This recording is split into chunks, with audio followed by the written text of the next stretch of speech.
అందరికీ నమస్కారం. భగవద్గీత 9వ అధ్యాయం రాజవిద్యాయోగంలో 14వ శ్లోకం.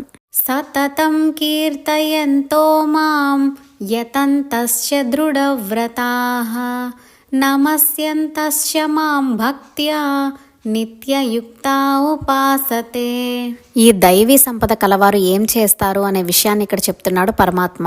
దైవీ సంపద కలవారు ఎల్లప్పుడూ నిరంతరం నన్నే ధ్యానిస్తారు, కీర్తిస్తారు, నా గురించి దృఢంగా ప్రయత్నం చేస్తారు, నా మీద అనన్య భక్తి కలిగి ఉంటారు, నిత్యము ఎల్లప్పుడూ తమ చిత్తం నాయందే లగ్నం చేస్తారు అని శ్రీకృష్ణ పరమాత్మ తెలిపాడు.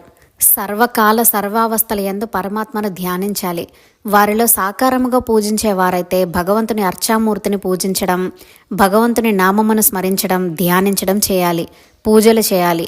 నిరాకార భక్తి కలవారైతే భగవంతుని హృదయంలో నిలుపుకొని ధ్యానించాలి. ఏమి చేసినా భక్తి, శ్రద్ధ, ఏకాగ్రత ముఖ్యం. భగవంతుని చేరుకోవడానికి నిరంతరం ప్రయత్నం చేస్తూ ఉండాలి. తనకు సుఖం వచ్చినా దుఃఖం వచ్చినా అది భగవంతుని ప్రసాదంగా భావించాలి. ఇంద్రియములను మనసును నిగ్రహించుకోవాలి. దృఢమైన వ్రతము కలిగి ఉండాలి. ఎందుకంటే మన మనసు ఎన్నో జన్మల వాసనలతో కరుడుగట్టి ఉంటుంది. దాన్ని లొంగదీసుకోవాలంటే దృఢమైన సంకల్పం కావాలి.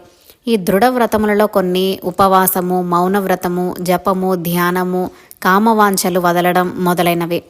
నియమబద్ధమైన జీవితం గడపాలి. నియమాలు ఆచరించడంలో దృఢంగా ఉండాలి. మధ్య మధ్య రిలాక్సేషన్ ఉండకూడదు. ఎప్పుడైనా కాస్త అలసత్వం కలిగితే ఈ మాయ మనల్ని లోబర్చుకుంటుంది. అప్పుడు మధ్యలోనే సాధకుడు జారిపోతాడు. మరలా ప్రాపంచిక సుఖముల కోసం పాకులాడతాడు. అందుకే దృఢమైన సంకల్పం ముఖ్యం.